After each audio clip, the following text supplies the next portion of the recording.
the heart of losing a spouse. Yeah, I think that's one of the deepest hurts anyone can ever have. Yeah, and I'm still healing. That's the truth. I'm still healing. The healing of losing a spouse that you were very close to takes a very long time. Takes a very long time. So that's just one thing I think that's the biggest hurt I've had in a while. So, do you get to share what happened? Yeah, I do. I do. I think I feel more relieved when I share a lot of times. Okay. Yeah. The whole story.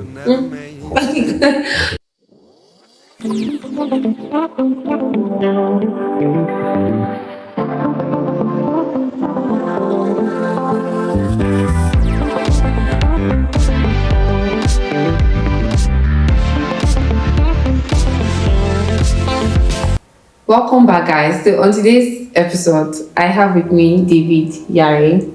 Right. So, talking about hurts and healing, what's the story?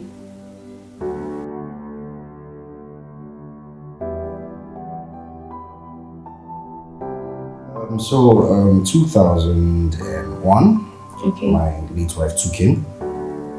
Yeah, she took him, and came with a little complication. We saw it as a little complication, but it later started becoming worse. Okay. Worse because it came with fibroid.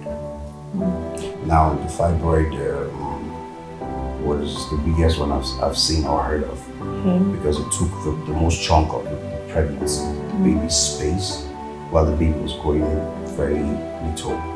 So, I'm just trying to give a summary because it's deeper than that. It's actually a whole story. I could take the whole day to talk about. So we kept on going to the hospital back and forth, and it ended up we had taking in blood. We kept on doing. She had to go through lots of blood infusion. I don't know what you call it, guys call it. Okay, I don't know. You don't mention it. Alright, so she had a couple of received a couple of pints of blood. Yeah. And, it was crazy. She became very weak at some point because her heart's been 110 because of how much blood is being pumped in her. So fast forward to August. August became very terrible that we had to go to the hospital every day. Now, during this process, during this period of time,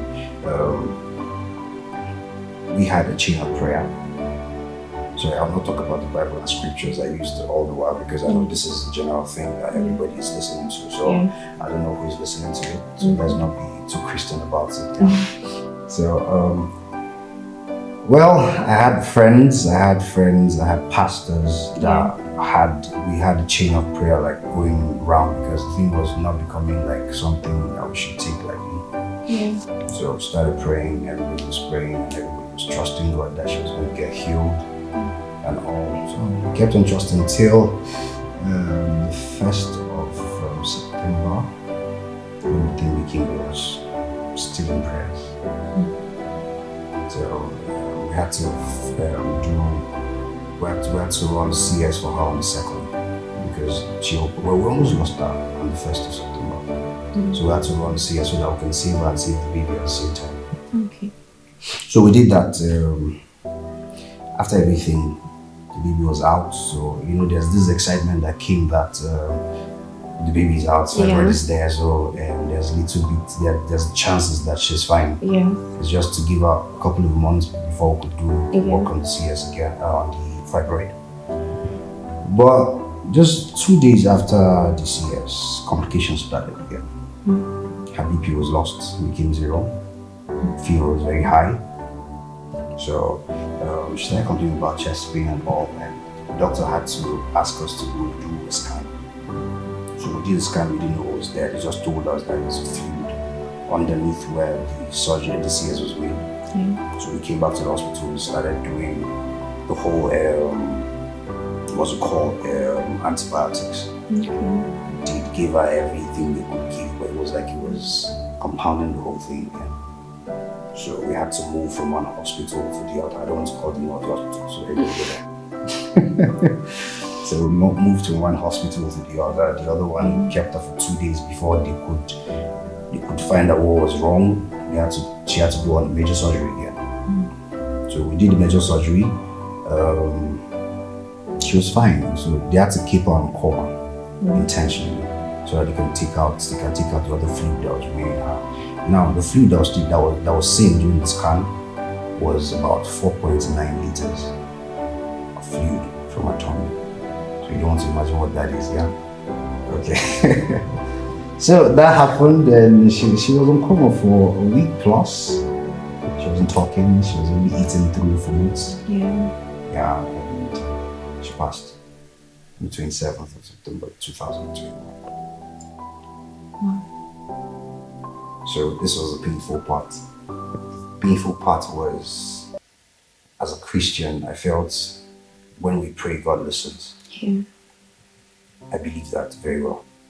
But at another side of the whole story is we prayed and she still died. So how do you balance that? For me, it was dicey. I couldn't balance it. Because I lost it. That's the truth. I lost it. Because this was my friend. Her past. She gave birth to 3 kids for me. My father has 3 kids actually. You don't look it. He doesn't look it. Yeah, I don't. I was married for 10 years. Yeah, my first daughter will be 10 this year. My second son will be 6. And the last one my wife gave birth to before she passed will be 3 in September. Yeah. So, back to the hurt part. I actually lost trust and hope in God.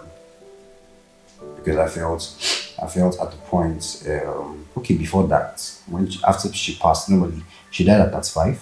Okay. Yeah, so normally when a young person dies like that, he gets, we don't keep him for a long time, maybe 3-4 days, and you rest him or rest her.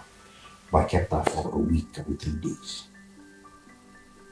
We were trusting God and dancing in this house, trusting that a miracle will happen. And everybody kept on saying prophecies about, something's gonna happen. They impounded the lack of trust in God for me when it didn't happen. That's cruel. Yes, it was. Why would they Because know him? I actually felt he should have answered. Because I don't want to mention the names of people that prayed. Yeah. I don't want to mention their names, but if I mention their name, you see, definitely these guys. I think we talked about it off camera. Yeah, we did. So if I mention their names, you know that God should have answered these people. Anyhow, that will come back to life. But well, I can see now that God did what He wanted to do, but then I didn't see that because I was hurting. How was the process like for you, the hurting process? Okay, it got to a point where I couldn't see as little as in Jesus for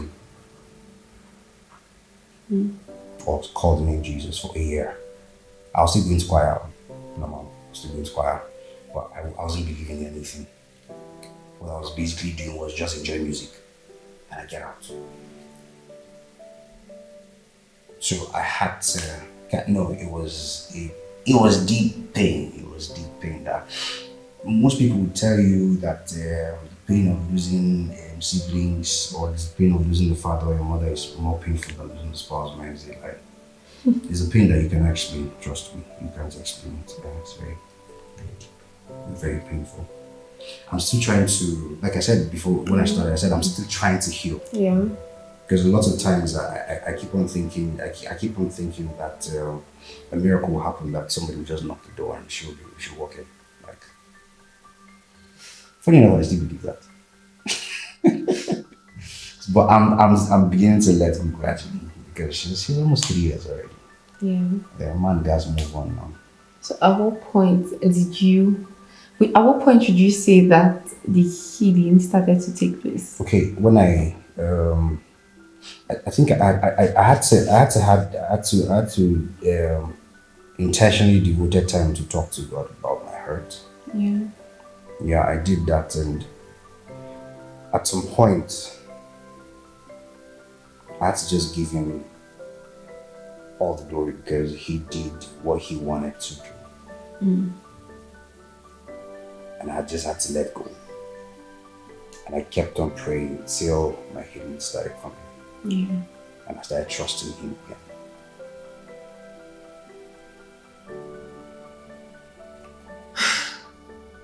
I wish I could say that I relate to this story, but I don't. I don't. I don't want to. But then a lot of people are going through so many things that I mean, suicide is just at their fingertip. They don't think that there is a God out there that exists anymore. Oh, there is. There is. Now you can say that. Yes, yes. It's very difficult to talk about trust or belief Yeah. in something you've never seen before. Or it's very difficult to talk about trust or having faith in something you've never seen or believe. But I know people are going through stuff that might say is more deeper than mine. I can say that. I know there are people who are attempting suicide now, and because of one small thing or the other. But trusting God is something that is very easy. I just discovered that recently. How? You just give him everything and just believe everything is going to work out right. Foolishly, just believe. That's faith. Yes. It doesn't make sense. No, it doesn't. You can't explain. It doesn't. You, in your mind, you know it will not happen. It won't happen if you just believe in yourself. Yeah. Or if you try to work it out yourself. Yeah. You know you cannot do it, but okay, you're trying to give it all to somebody that you're not even sure exists. You get. So I really don't know how to put it, but it's just leaving it to God and just trusting. Yeah. I don't know whoever believes in.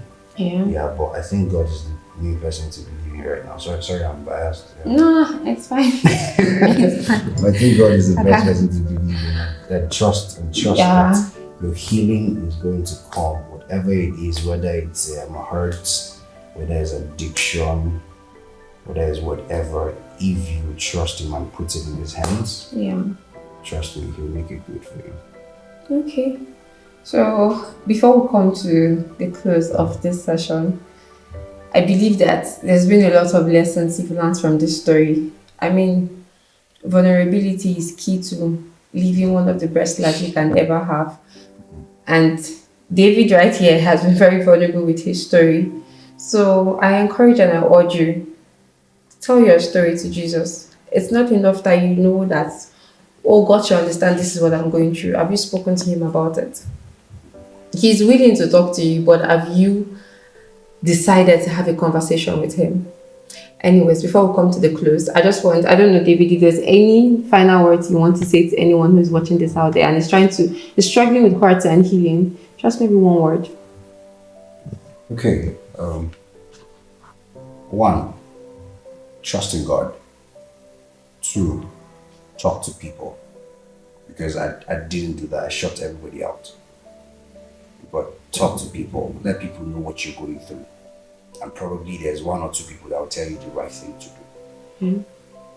That's basically it. Okay, thank you so much, guys. If you enjoyed this video, please do well to like, do well to share, do well to leave a comment. Until I come your way next time, my name is Cassandra Tayo, and with me here, David Yari.